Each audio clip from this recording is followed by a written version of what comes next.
Hello, hello. Happy Hour of Code Week, everyone. Well, we're thrilled that you guys are joining us today. My name's Derry Stevens, and this is Brisa Ayub. And we're here today to talk all about the Hour of Code. But before we do that, we wanted to introduce ourselves and also mention we have the EdWeb community that many of you have probably joined, and that's how you heard about this. But if not, please join our community. It's quite active. But I wanted to say, this is Brisa Ayub. You want to introduce yourself first? Sure. Yeah. So I'm the Senior Marketing Programs Manager here at Wonder Workshop. I have a long history creating content for the educational technology space, including some award-winning programs and games, actually, that Derry and I worked on together at Common Sense. I was the Educational Programming Director at Common Sense Media prior to being here. I also have my background in psychology. I worked with adolescents and young adults around addictive behaviors and substance before I transitioned into the ed tech space. So excited to be here with you all. And I'm Derry Stevens. I'm Director of Community Marketing here at Wonder Workshop. As Brisa said, she and I worked together at Common Sense, where I headed up education content. And before that, I taught for over 10 years. So I've taught 6th grade, 5th grade, and most recently 3rd grade. Before transitioning into all things education and media, having worked in television and online companies, and now at Wonder Workshop, all things robotics and coding. And we'd love to know a little bit about yourself. So could you please let us know who you are, where you're from, and maybe what your role is if you're a teacher or if you're a parent. It's just fun it's fun for Brisa and I to just get a glimpse of who the audience is. We've got social studies. We love seeing that coding and robotics is being weaved into the everyday classroom with cross-curricular connections. Lots of librarians. It's exciting. Oh, we've got some STEAM tech coordinators in here. Some mentors. Love it. Yep, some psychologists. Great. Oh, robotics coach. Yay. Brisa will be telling you guys about our Wonder League robotics competition if you haven't heard of it already. Science, librarian. Oh, we've got such a great diverse group of audience here. This is great. Hopefully you guys can bring up some new ideas too for us to learn from as well. So let's dive into the Hour of Code. One thing I wanted to note is I know in our past webinars, people are fast and furiously trying to write down all the links that we're sharing. So we try to make it easy for you guys. We actually created a 2-page list of every resource that we're going to talk about and video links so that you don't have to write it down. So if you want, either you take note of one of these links. We gave you the bit.ly for the short version, bit.ly/HOC, standing for Hour of Code, webinar. Or you could take a screenshot of this slide, and that way you should be able to access this resource list during this webinar, after this webinar, but again, then you don't have to write down all of these long links. Just wanted to mention that, and we will post these links periodically in the chat to remind you about this resource. But the Hour of Code is a little bit of a misnomer, as you have probably figured out. It's not just an hour, it's a full week, and it coincides with Computer Science Education Week. An Hour of Code was started by the nonprofit Codeorg. Whoops, it's behind the poster. We did this last time. It was started by Codeorg. This year, 2018, marks its 6th year. An Hour of Code has reached over 100 million students with 600 million hours of coding. It's crazy if you think of the reach. And I know they have a lofty goal this year of reaching 1 billion students, and you are all instrumental in helping us all achieve that goal. Code.org calls this the largest learning event in history, as schools, communities, and libraries across the globe have begun to dip their toes into computer science. So it's no longer just relegated to the computer lab or computer science or engineering course. And learners of all ages are being exposed to these foundational critical thinking skills, which is one of the 4 C's that computer science really does encourage. So if we take a peek here, first we'll just cover the dates. I know Derry said that the week is upon us. Sorry, I don't know if it's December 3rd. Oh, it is December.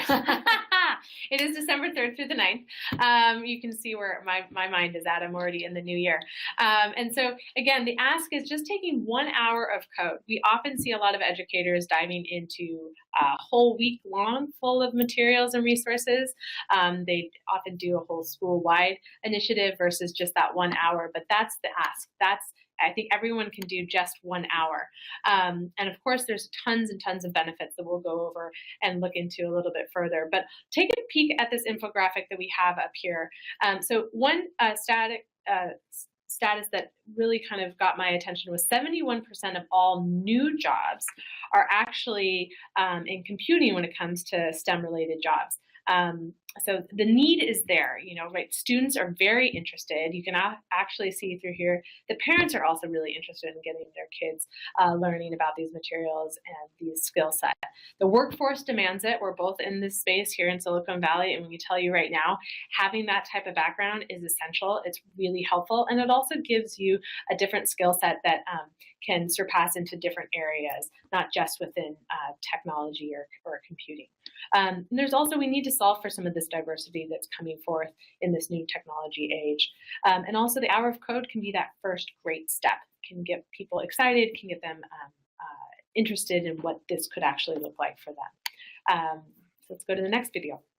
We're not going to play this video, but again, like Derry said, we have that list of links ready to go. You can also take note of the link here on your screen. But when you do have about 10.5 minutes, take a peek. This is with the Codeorg's co-founder, Hadi, and he speaks about computer science and how it's for everybody. And so I'm going to quote him when he says, and so the real question is, can our public education also evolve?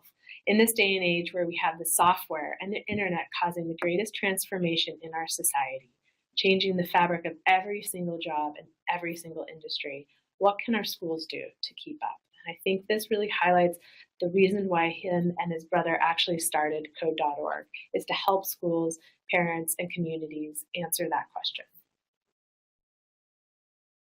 And this is a quote from Mitch Bresnik. He is an MIT professor. He's instrumental in the MIT Media Lab. He's also known as the father of Scratch, and it's worth reading aloud.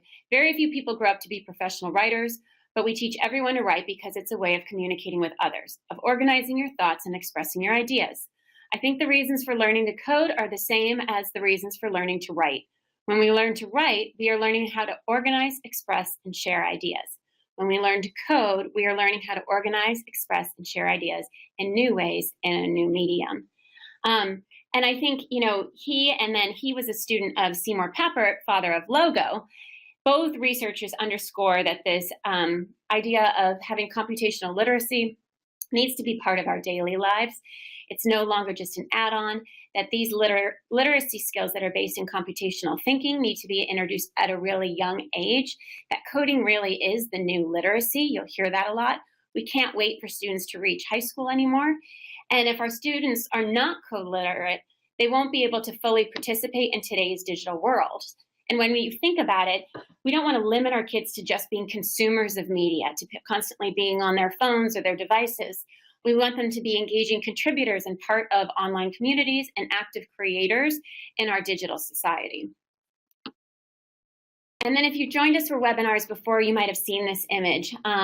But we created it to kind of highlight that coding and robotics do hit all the 4 C's, those essential 21st century skills: creativity, communication, critical thinking, collaboration. They also address many multidisciplinary standards in language learning, mathematics, science, and definitely the arts. And then if you also think about it, we have a 5th C down here for character, because the rigors of the discipline also really encourage the idea of social emotional learning, or what many of us call SEL for short, because students really do develop that sense of grit and a growth mindset and embrace the notion of what we say is failing forward when engaging in these types of creative problem-solving challenges. So we're going to pause really quickly and take a peek at this video from Code.org. We wanted to share this link, as well as if you go to this link, you'll see a curated list of a bunch of different videos that you can share, not only with your students, but with their families and your colleagues, because again, it speaks to the need and the benefit of learning such a new literacy. see if we can get this going for I'm you. going to switch over.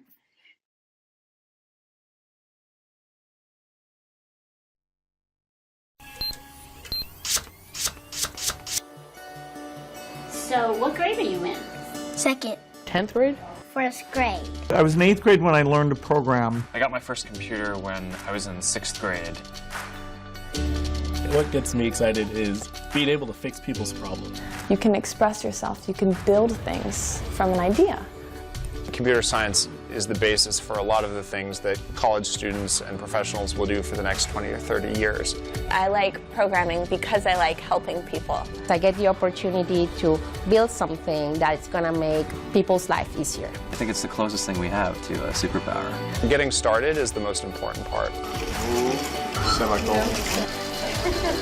I'm a beginner myself, and I want you to learn with me.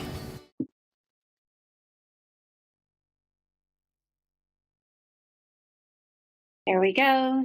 Open up the scripts again. What I liked about that one is it's just a snippet, but the in the resource document that we shared, we gave the link to the one that's on this slide, which is a curated list of almost like 20 videos from Code.org. Some of them are much longer. Some feature athletes talking about how they've gotten involved in coding and robotics. So just, again, a great resource for you all. That was a video into our future and into the present. We wanted to take a step back and actually go back in time. So let's go back to 2009. Congress recognized the first Computer Science Week. This is when that first happened, and it coincided with the birthday of Grace Hopper, who was known as one of the computer programming engineers of her time. For those who don't know her, I would strongly take a peek at her profile and her history. She's quite a remarkable person. She was an admiral in the U.S. Navy. Grace Hopper was instrumental in the foundational cobot programming language and worked with early computer systems that helped end World War II. And I'm sure we've all heard the term debugging.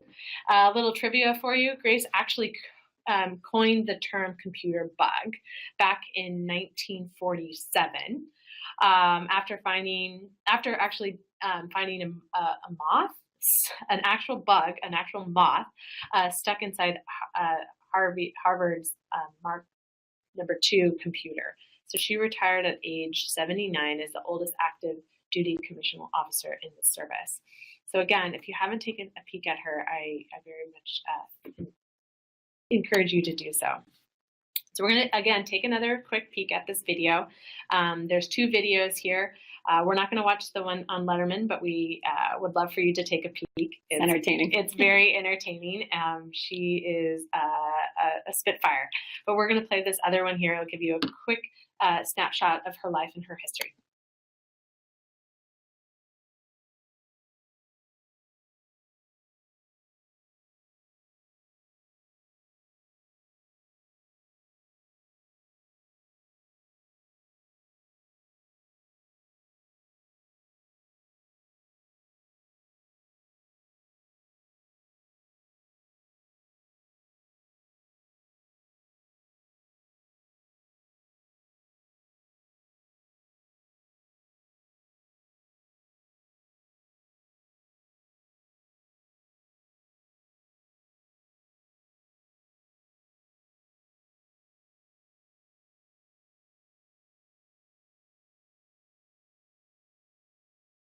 I was thinking earlier that obviously there's no sound here. It would be neat to have kids come up with a script that could go with that and do an audio, add their voice to it.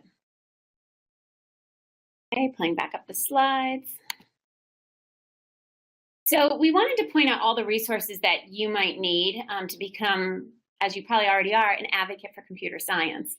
So code.org, if you haven't played around that site, do so, because if you go to code.org/promote, they have these great slides that illustrate the current conundrum we have in the US around teaching computer science.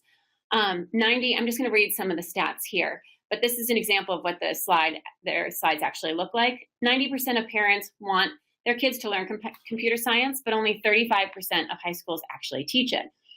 58% of all STEM-related jobs are in computing, but only 8% of STEM graduates are in computer science. 54% of students like computer science, and a computer science major can earn 40 times more than the average graduate. And not to make it all about tomorrow's job market, but it really is crucial. There are more than 500,000 current computer science job openings, and that number is predicted to grow at twice the rate in the next couple of years. So there's opportunity, there's need, there's desire, and yet we're not making the experiences and opportunities available to our kids. So Codeorg stresses that, computer science really is foundational and needs to be viewed as such, no longer supplemental or relegated to another classroom or another subject.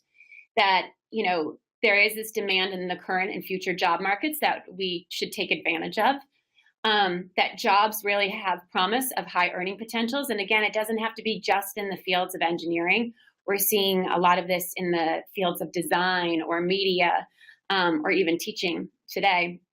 And yet there's a lack of computer science standards and instruction in all grade levels. And then there's just a really low number of graduates in computer science today. And what's neat about code.org is if you go to this bit.ly link at the bottom, this is one that they share, the bit.ly/CS by state, they have aggregated this amazing spreadsheet of what every single state is doing. They came up with, I think it's 9 foundational efforts that they want states to be taking on. And then they rank and look at which state is doing what. So it's a really good way for you to do a deep dive into what your state's efforts are and how you can either complement those or advocate for otherwise. And you'll see some states are very much in kind of that proactive role, and others are a little more reticent right now. So we're just trying to change that mindset. So what I would like to do is show you another fun video. So let me pull up this one. This is from our friends at Flo Vocabulary. And if you don't know Flo Vocabulary, they do hip hop educational videos. And this is their one on robots. And I'm going to try something a little different here. I'm going to share my screen, so bear with me.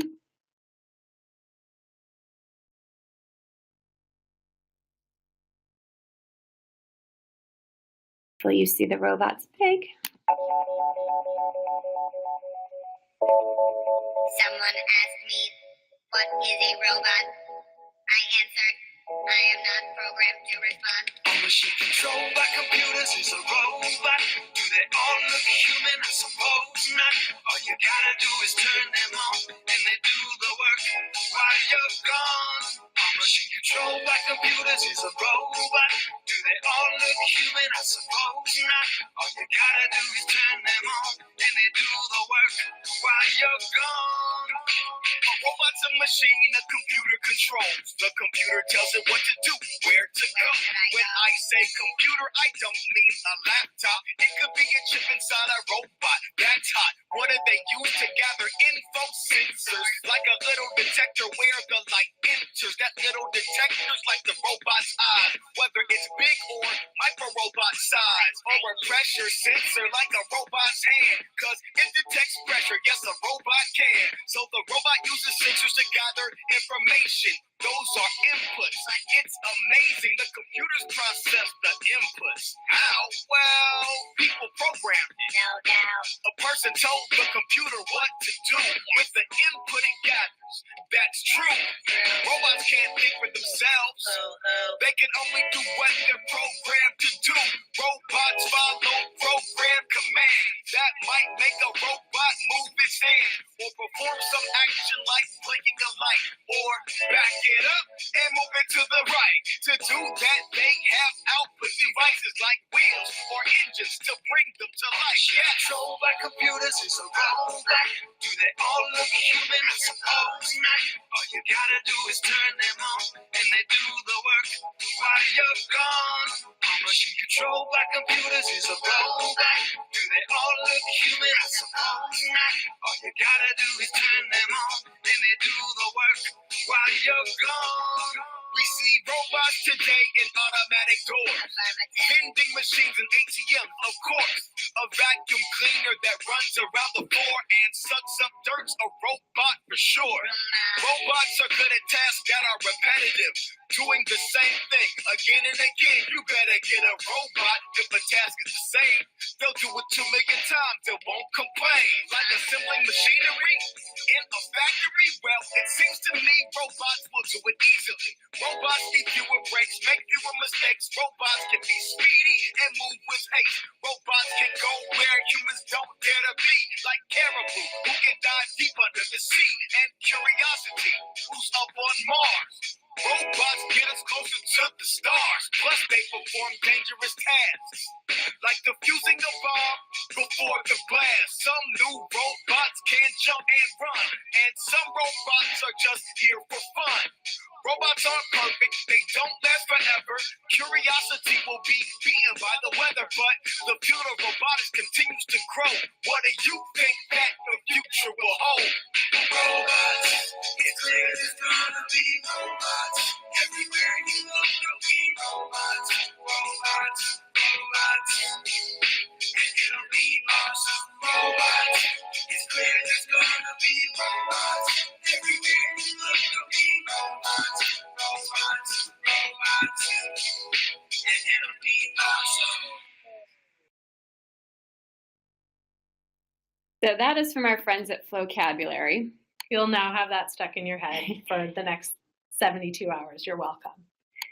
And also, I will say your kids will start singing along. I've shown these in many classes as well as workshops, so learners of all ages. But what we really like about it is, you know, Hour of Code brings a lot of attention to coding, but then we at Wonder Workshop really love the fact that robotics is what can make coding literally come to life.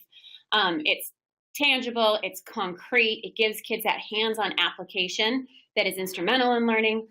Plus, it makes really great connections to real-world use cases. I like this video talking about automatic doors, things that we take for granted nowadays. We don't even think that the fact that robotics is behind that. So it's just a fun one to share. This is actually one of Vocabulary's free videos. So again, that URL's here, but it's also listed in the resource doc that we shared with you guys. Okay, so moving back to Codeorg, this is a great map. I love this map. This one really showcases the wide breadth of different communities and countries participating in such a wonderful program. One way to get started is to see what others are actually doing in your community, in your state, near you. You can go here, it's an interactive map, and click on some of these, get really close and personal, right? And see who's doing what near you, and see if there's something that you guys can do together. You can add what you're doing to the list as well. And so again, this is on Code.org's website. Encourage you to take a peek. As for resources, now it's time to really get into what's what, when and how and where, which we're going to go over with you. Code.org has done the heavy lifting for you.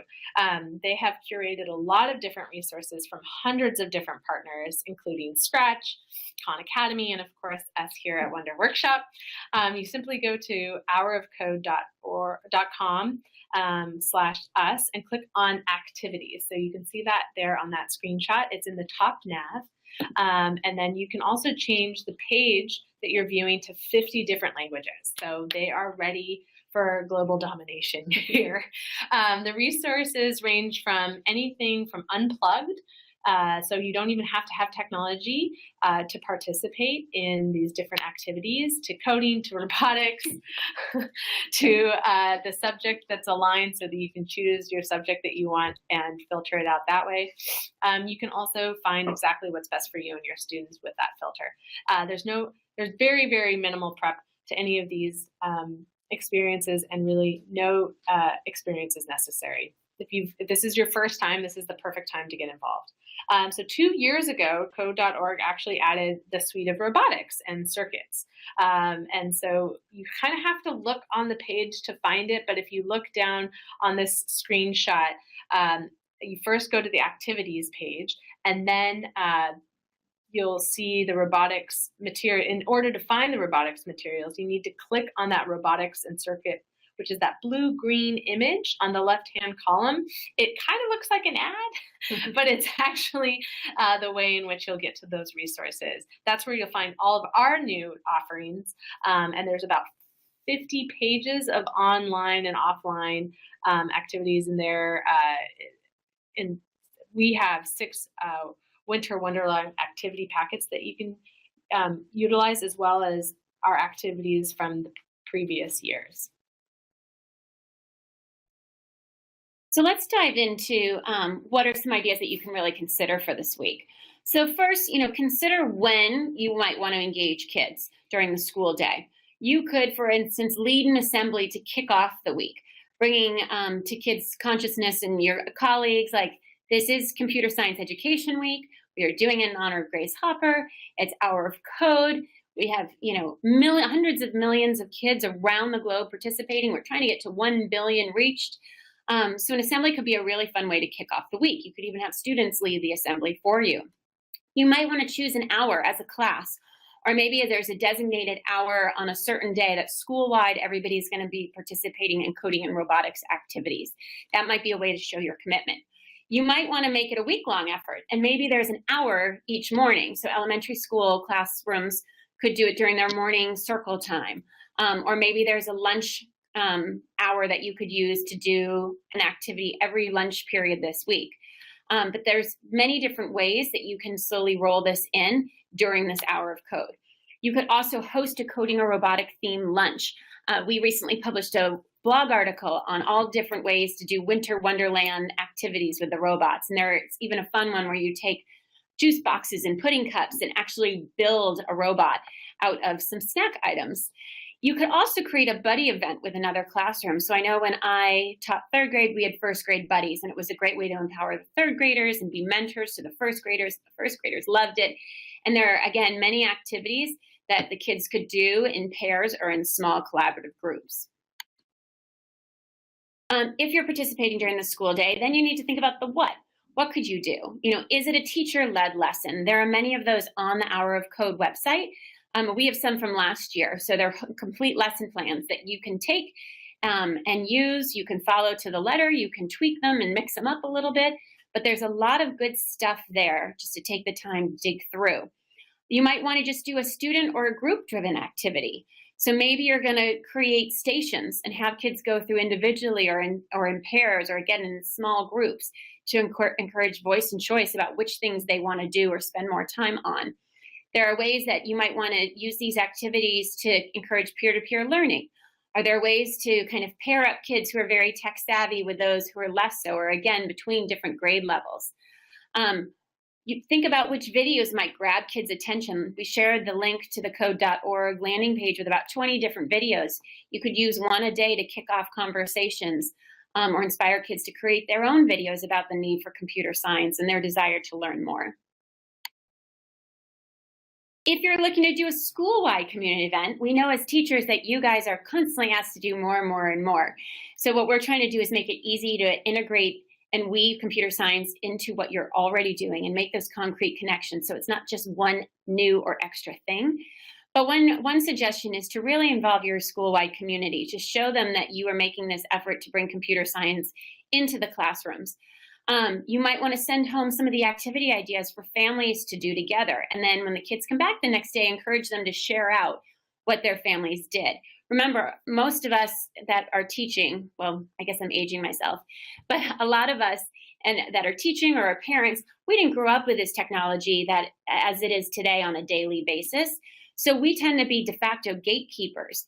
So let kids go home and be the leaders in their families and share out what they, how they encourage their parents and families to get involved. You might want to host an after-school event during pickup time, where again, you could set up DIY stations that parents or caretakers and the kids could circle through. And again, you can empower kids to be the leaders of these stations. Maybe you want to go all out and encourage a family night. I know a lot of schools do tech nights, but you could organize demos or hands-on stations, kind of in that science fair mindset, where people can wander around and try and ask questions at the different stations that interest them. Provide lots of opportunities for learners of all ages and all abilities and all kind of comfort and familiarity levels to get involved. In the packets that Brisa spoke about, we have a lot of unplugged activities. So again, good old paper-based activities where there's just logic and problem-solving strategies that are involved. And again, those are fundamental and foundational to kind of the more involved coding and robotics ideas. And then the other thing you could do is if you're doing an assembly or an event, invite guests from your community. You'd be surprised how many people in the community use coding on a daily basis. There was a great video we shared in a webinar a while ago about the Olympics last year and the light show that they did, and how all those drones being programmed to blink at certain times and organize themselves, that was all through computer programming. So again, there is ways to highlight that, if you don't want to be an engineer, which you might want to, there are other different ways when you understand these mindsets and these ways of thinking that will be beneficial. So Derry just spoke to some of these different resources that we have up on Hour of Code, but also if you go to our website, if you're more familiar with our website, you can access all of those materials directly from our site as well. Here's the web link. Also, we have the 6 new packets that are there that kind of surpass all of these different ideas that Derry just mentioned. They're printable, they're really easy to get started with. We have them for elementary and middle school. And they can also be used in the school day, like Derry said, or outside, where you can look then to make those connections with students, parents, and caregivers at home, make that homeschool connection. We know that that's really important. There are robot-based activities as well as unplugged activities. So a super rich STEM reading list that we've also offered there. We've had a really fun response to that list and getting to see different book reports and different suggestions even from students and teachers of knowing more books. So please do check that out. That's always a fun way to get kids involved. And even if you don't have a robot, again, let's stress this out, there are materials for you. You don't have to have a robot to get started, and it's all for free. So whether you guys are looking to onboard students into this new subject, or you're looking to help those kids excel even further, that they already have some knowledge in this area, then these are great resources for you to use. So just go to our website and you can download 1, 2, 3, all 6, up to you. We also have our last year's and past materials that are ready for you to use as well. And if you need a bit more context or background for yourself, I'm curious how many of you have heard about our Teach Wonder program. We launched this last March, and now we offer not just 1, but 2 online courses, PD courses, for you as educators. Whoops, that URL got a little chopped off. So it's teachwonder.com. But we have these 2 courses that you can take at your own pace. One is designed for elementary school teachers, Introduction to Coding and Robotics with Dashdot. And the other is for middle school teachers, Introduction to Coding and Robotics with Q. And what we really strove to do was go back a little bit and look at why computer science? Why is coding the new literacy? What do we talk about when we say there are these cross-curricular connections? We didn't want to just dive into product training, but instead we wanted to help the everyday teacher who hasn't been tasked with teaching this before, understanding the need and the bigger picture, to then be able to weave it into their daily teaching and learning. You can take these courses at your own pace. We have found that a lot of teachers take the courses on their own, but then meet up at lunch or after school with a cohort at their site and connect with their educator, to come up with like a school-wide plan or a grade level team plan. We also, within the course, connect you to a Tap-a-Talk community so you can connect with educators from across the globe. And as part of the activities, you are creating Flipgrid video reflections. So again, it's neat to see other educators who are kind of in your same shoes, their perspective on what they're reticent about or hesitant about, what they're excited to learn more about. Again, just a really good way to step into this idea of why computer science, why now, and what does it mean for me as an educator. It's about a 12-hour online course, 6 2-hour modules. We offer the course by itself, and that you can purchase, or you can purchase it in conjunction with a robot and get a bundled special. I will also say, when you go to the teachwonder.com site, go to the partners page. Do check out the syllabus to make sure it's for you, but then go to our partners page. We are trying to get partners in all 50 states to help spread the word. And those partners can offer the course and the robot at a significantly discounted cost. So do see if we have a partner in your state already if you are interested, because we've gotten great response to this course, again, for teachers, the everyday teacher trying to get into this idea of computer science. And those of you that are tech leads at your school, this might be a resource to share with those everyday classroom teachers that are new to this field. So we're also hosting a really fun, at least in my mind, a really fun, because I'm all about dance moves, celebratory contest for Hour of Code. So now until the end of December, share a video with us, either with your robots dancing, with kids dancing with their robots, or maybe you dancing like a robot, to be entered to win a one-of-a-kind, done by yours truly, Derry Stevens, mirror ball dash. That's basically one of our robots, which I'm not going to grab right here because he's holding up our poster. Okay. Oh, here he is. Hold on. So this guy is going to get a whole new little outfit. He's going to be blinging, and it's going to be one of the kind. You can eBay it, you know, and put your kid through college. Just kidding. Sneak peek is coming this week. Simply just share on Twitter with us at Wonder Workshop with the hashtags so we can find you. Hashtag Hour of Code and then hashtag Fun with Wonder. We're going to be awarding that mirror ball dash on New Year's Day. So I know, get excited. It's going to be really fun. We always get such a fun group of videos from anything like this when we ask people to do some dancing with our robots. It's just, it makes us laugh and giggle. Gives me some new ideas for the next time, you know, I'm at a dance party. So, you know, send me your famous dance moves if you don't mind. We have a quick video to show you too. We won't go through the whole thing, but again, like Brisa said, the great thing is it's a great way to get the kids super engaged with the robots right off the bat, because they're programming the many LEDs on the robot. They're adding voice and animations. They're doing different moves and dance moves. And so again, they're starting to learn about sequencing and loops if they want to repeat certain moves. And often you see a lot of kids come together and working as teams. So you get a lot of those different experiences as well. And you know, there's the choreographing, and there's so much more the music production. So it's more than just robotics. It's more than just coding. It really brings everything together, which is really fun.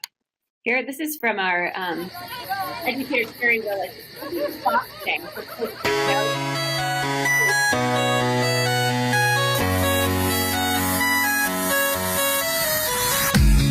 Dog goes woof, cat goes meow, bird goes tweet, and mouse goes squeak. Cow goes moo, frog goes croak, and the elephant goes toot. Ducks say quack, and fish go blub, and the seal goes ow, ow, ow. But there's one sound that no one knows. What does the fox say?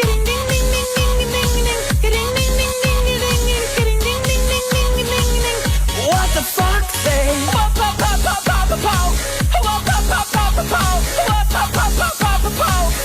What the fox say? Hockey.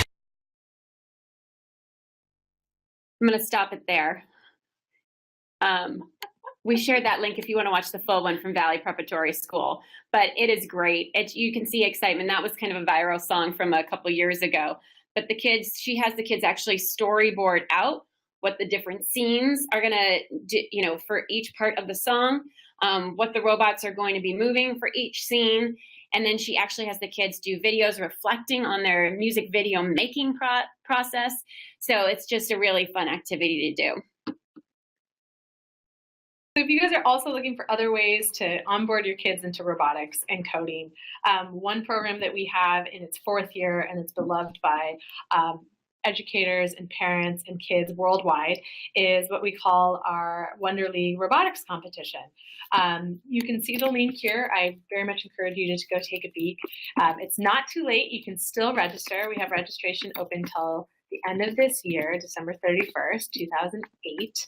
And what we have is 5 student-facing missions. They're designed for teams 6, 8, 9, 11, and then what's new for us this year is 12 to 14. Those who participate in all 5 missions are going to be eligible for the invitational round, where we'll be awarding 3 $5,000 STEM grant prize. And we also have some other prizes coming that we're not yet ready to give out to the public. But since you're here, we'll tell you the pot has been sweetened significantly. So do check that out. It is a really great way to get kids started. There's that teamwork. There's that, what do they say? Coding is the new team sport. So if you have any kids that are still trying to find their place, this is a really fun sport for them to get involved. We already have teams and coaches from all 50 states, 51, Puerto Rico, as well as 61 different countries. So they get to compete with their peers across the world, and it's all free and it's all virtual. So you're not going to have to go travel to some big conference center in Texas or maybe Hawaii, although we would have loved to have hosted something there. It's all right from your computer. So we make it really easy to access, and it's really fun. So again, you just have to register by December 31st. Also, hot off the press, we're giving away a Acer notebook each week this month, all week of December. So for 4 weeks, we'll be giving away an Acer notebook. The only thing you need to do is register and sign up to be a coach or into our Wonderly community, which you can do so right there at that link. We really love our Wonderly coaches, so if anything, check it out. We make sure they have everything that they need to get started and that their teams are successful with the competition. And again, there's a lot of other sweet deals that our coaches get from us here at Wonder Workshop. And you guys get connected to the coaches too, so it's a great way to get, again, connected with that global community from states and countries near and far. But it's free. Oh, and if you register early, you'll have more chances to win those notebooks that That's right. just mentioned. You get 4 chances versus registering at the end of the week where you only get 1 chance. So then just as a reminder, again, we have shared with you a lovely document with all the resources we've talked about today, but there are a couple other ones worth noting. Code.org has a pledge. So if your school or your classroom is doing something, you can go online and pledge your support. As we mentioned, we have an Hour of Code site. There's the Hour of Code site from Code.org that has both activities for coding as well as robotics. CS Edweek also has a site with lots of resources to use for this week and beyond. We have our 6 packets that you can download and print. There are certificates that Code.org offers that you can hand out to kids or even families for participating.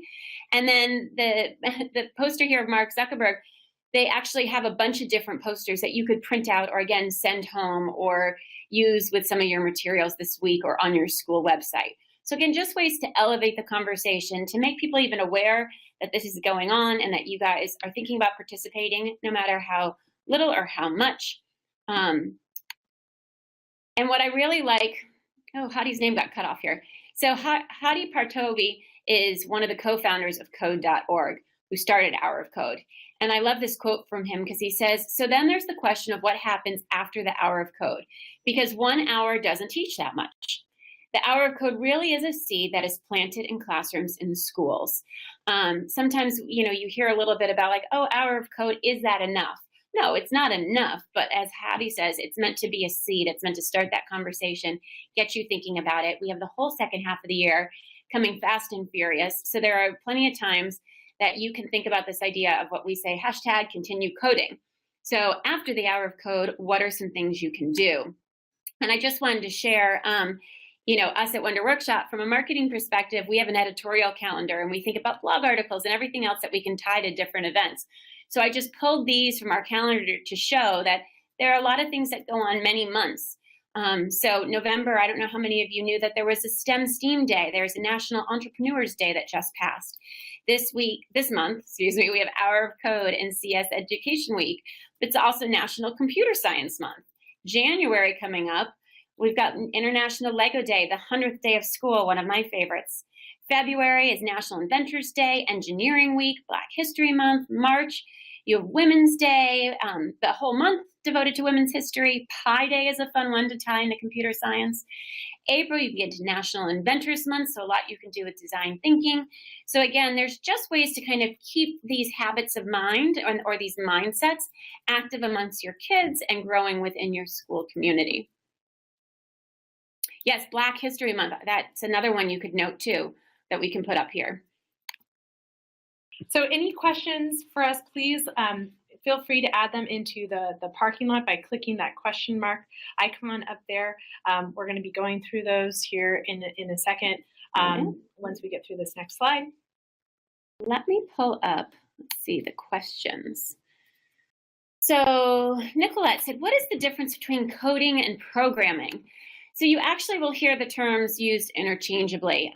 You write code and you write programs. So there are different coding languages or different programming languages. But when we talk about coding and programming, we're talking about how do we tell the computers or the microbits or the machines or the robots what to do. And what I think is so empowering for kids is it's this sense of agency that, what happens with, even our little blue bots, or when you go to a vending machine, that's not happening on its own. It's you are the one that has to ask the right questions and give the right inputs in order for the robots or the machines to work properly. So, some people say robots are going to take over the world. Well, we humans have to program them to take over the world, if that's true. So again, it gives kids a real sense of agency. I love watching, I have a 3-year-old nephew, and he comes over and plays with Dash. He'll often look at me and say, I did that. I'm like, yeah, you did. You're the one that made it move because you put in the right blocks of code.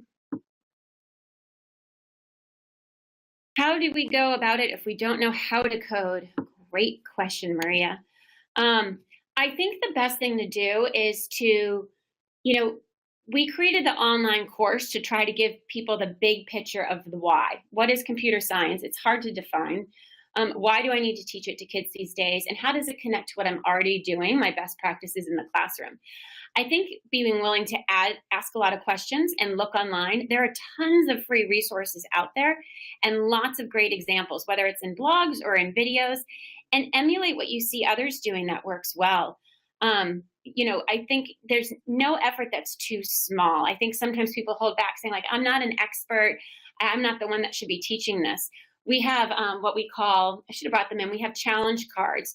So they're very similar to the SRA, the reading cards, where you hand it to a child, it's story-based, and it gives them a challenge that they follow. You as the educator, if you don't have any background, can literally take, I don't want to say a backseat, but a facilitator role. And if a child asks a question, put it back on them and say, what do you think you should do? Because I think the greatest part of coding or programming is that you're usually not successful at the first try, and you have to iterate and try again and problem solve. And kids get into it kinesthetically, and they move around, and you'll see them really working out their problem in a collaborative manner. So I think, letting the kids be the experts and really encouraging that fail forward mindset is so important. And don't let your own kind of lack of knowledge hold you or your class back. And I'll just say from my own experience, when I started here, I didn't really know that much about coding. Trial and error and giving yourself permission to try it and fail forward, right? That's how we all learn. We continue to learn that way all through the rest of our life. So let's not negate that process. And like Derry said, learning with your students, learning with your kids. There's so many wonderful programs out there. We've highlighted a lot of those. The Teach Wonder course that Derry mentioned, that's a great way to get kind of that base knowledge and introduction to this whole kind of subject, as well as Wonder League. That's a great way to get your kids ready and you learning at the same time, because we really do try to break all of those steps down for you. And our apps do the same thing, step by step, get you familiar, get you ready to go. So I encourage you guys to take a peek at all of those. We often say it's parallel learning. You're learning alongside your kids, and there's nothing wrong with that. And I think being transparent and like, hey, I didn't grow up with this stuff. This is all new for me, so let's dive in. And like Risa said, the Teach Wonder courses really go into the fact a lot of you are doing design thinking or project-based learning or scientific inquiry-based learning. All of that ties in to computer science. So it's not like you have to go right into a deep, heavy course for your kids. It's more weaving it in. One of my favorite examples was a second grade teacher on Twitter shared how they were doing life cycles of a butterfly. Most second grades do some sort of biology lesson like that in terms of life cycles. And she had her kids doing kind of their share out poster session at the end. But instead of putting the posters on the wall and talking to them, they put the posters on the floor, and then the kids programmed Dash to move around the cycle and stop on each of the phases and give the scientific facts. So here they are still doing their same science lesson, meeting the same science objectives she wanted around life cycles, doing authentic assessment, having the kids present out, and yet now they're doing coding and robotics as well. And the kids just think it's a new, engaging way to do it versus like, oh, this is something separate and different. Somebody else asked about how young. Yeah, I was about to say, let's talk to that one. Yep. That, we've seen, I think there was often a question of how young you could start getting kids to code. And actually that was the main reason why Vikas, our CEO and co-founder of Wonder Workshop, started this company. He was doing a bunch of research, really curious about how young you could start. And I believe it was in his story. Where was it? Where they saw kids coding in early elementary school, and getting those concepts and being able to articulate themselves in this new language. So I would not shy away from introducing coding in different ways, right? And we go through that in our lessons. What's the appropriate way in which to introduce that for kids as early as kindergarten, if not early preschool? Yeah, we do see preschools using it too. Great segue though. We do have lesson plans, somebody asked. So we have two curriculums. One is K-5, Learn to Code. It's online. It's all for free. So if you go to makewonder.com/curriculum, you will see the K-5. It's 36 lesson plans. The lesson plans do tie to the challenge cards, which are for purchase that I mentioned, but that can be used as group or group practice or independent practice, or you can just use the lessons, which you can just find online. So again, you can start those as early as kindergarten. And then we have a brand new 6 to 8 applied robotics curriculum, 3 units. We've released 2 of the units. The third one is coming next month. But it takes a project-based approach to teaching the more advanced concepts around applied robotics. And we take a cross-curricular approach to those. So Unit 1 is tied to creative writing. Unit 2 is a really fun one all about game design. And Unit 3 that we're releasing next month is about innovation. So again, there are lesson plans online that you can follow like a script if that makes you feel more comfortable, or once you do feel more comfortable, you can beg, borrow, and mix them up and make them your own. Looking back at the questions, do we have to begin with teaching how to create algorithms before showing block coding? So I think a lot of kids are familiar nowadays with Scratch. Is a great way to kind of wade into coding. And then we have for Dash and Dot, one of our free apps is called Blockly. Again, it's similar, it's block-based coding where kids drag and drop blocks of code together to form a sequence. And then they press play and they can analyze and evaluate whether the sequence they created, their program, is having the robot do what they intended. So that's where the great critical thinking comes in, because kids have to think, watch what happens with their program, and then think, oh, gee, I didn't want the robot to go left. I wanted it to go right. Which block do I have to go back and change and iterate on to make the program successful the way I envisioned it? And there's also some great what we call puzzlets or puzzle challenges within the app. So even before they get started with a robot, they can start tackling those and understanding the sequencing and understanding exactly how things function and work together. So yet another way in which you can introduce kids to coding and robotics. Yep, there are a lot of resources online for coding. Sure. As we said, it's just then, especially for young kids, to bring that coding to life and to make it less abstract and less on a separate screen. Using robotics makes them go, oh, that's what that block does. I can physically and tangibly see it acting out in front of me.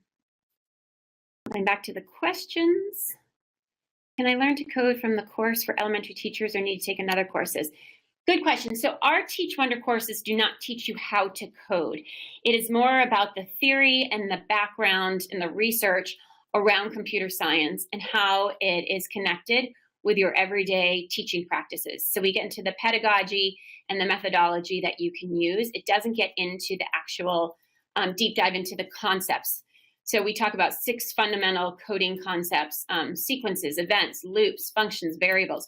We are actually developing a second course right now that does a deeper dive into that. And just do watch our EdWeb community, because I think our webinar that we've been noodling on for January is going to be about those foundational coding concepts to, again, help teachers get more familiar with the language and the nomenclature so that everybody's on a level playing field, and then you can dive in more with your students. But again, our K-5 Learn to Code curriculum works through those 6 foundational concepts in across 6 different levels. So you can do level A in kindergarten, level B in first grade, level C in second grade, and so on. Or you could kind of compartmentalize them and do them all within, say, a benchmark grade like 3rd grade. Really up to how you and your schools want to organize it. So before we end, because we've got 2 minutes left, we want to make sure we get to the last slide. If you have any other additional questions that we haven't been able to answer, please feel free to ping us separately, and we can do our best to answer those. And we can stay on too afterwards. Yeah, we can stay on for sure. We wanted to thank you guys for joining us, and do so. Make sure that you check out this promo code, I can't talk, a promo code for 10% off.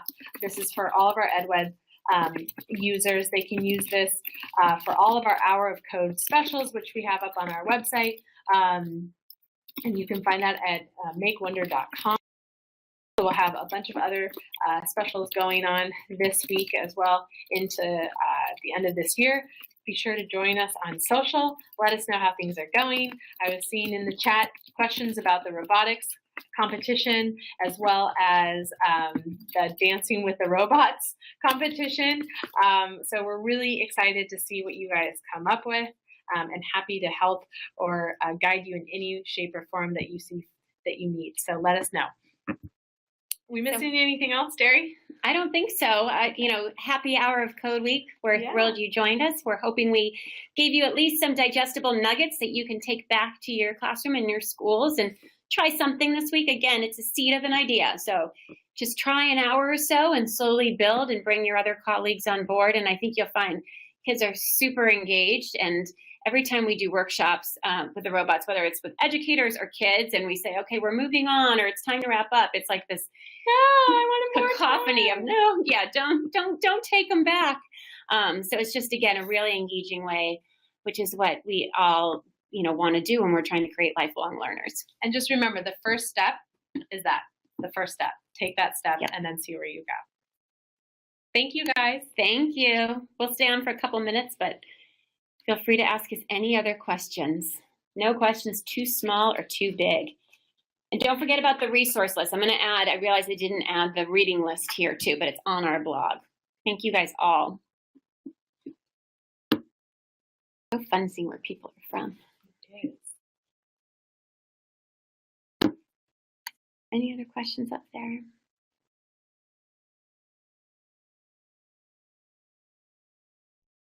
Diane's still on. What's a quick way to do something that requires little or planning or resources? You can filter in the Codeorg's Hour of Code site, hourofcode.com. You can filter, I believe, by you just want a 1-hour activity, and it will help, slim down the options into something that's short and sweet. And then in our packets, our 6 packets, there's multiple activities. So you could just pick one that you want to do as a whole group or in small groups. And again, that's just a way, minimal lifting on your part, but a lot of, grand outcome on the flip side.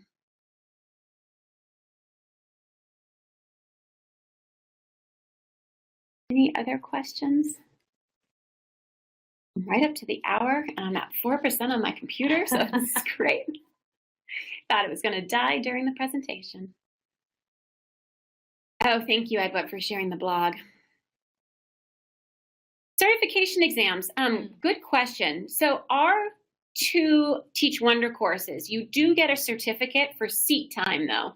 So if it's something that your district or state accepts in terms of hours, like continuing education hours, by all means, definitely print that out and show that it's 12 hours worth of work you have done. I believe Codeorg has some courses around certification. But again, certification can be tricky in that, what is recognized at your district or in your state.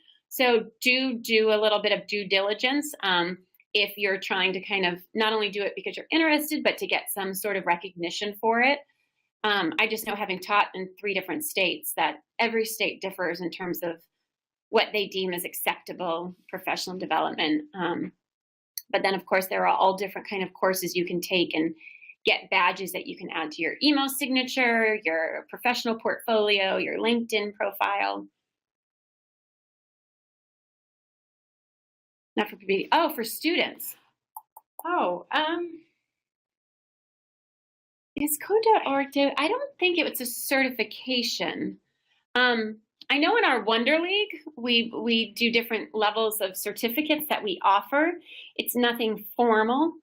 I think, I don't want to speak to it in too much detail because I feel like I need to research that question for you, Kathy Ann. But I do know, there is a dearth of computer science standards.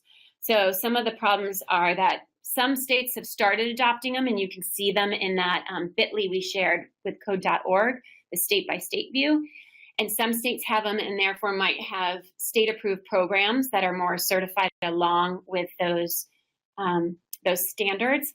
But a lot of states haven't put forth standards yet, and therefore I don't think have quote-unquote approved certification programs for kids. But there's a lot of curriculum out there. And that brings up a really good point. Our lesson plans, as well as our missions for Wonder League, are all standard aligned. So you can see which standards they meet and use that even to the Common Core.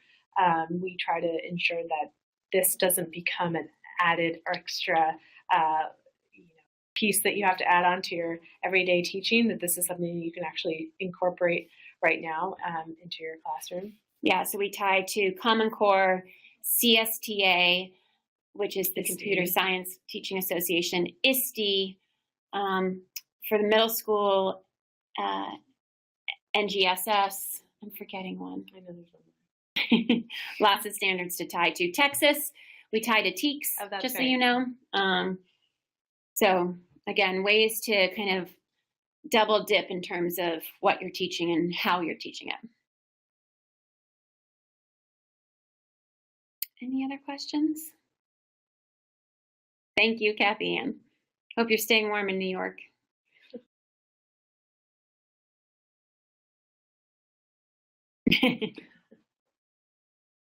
Thanks again, you guys, for joining us. It was a pleasure. We love seeing all of you guys from worldwide.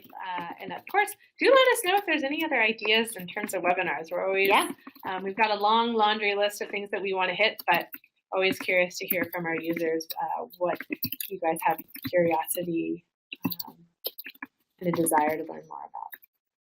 Yeah, I'm excited that somebody was asking about the coding concepts, because that's the one that Dylan and I were just talking about. He was saying, do you think people would want kind of a Coding Concept 101? And I said, yes, and I will be attending as well. So it's always a good refresher. Thank you, Peter. Thanks, Janice. Okay, guys, we're going to sign off. Thank you again for all your participation.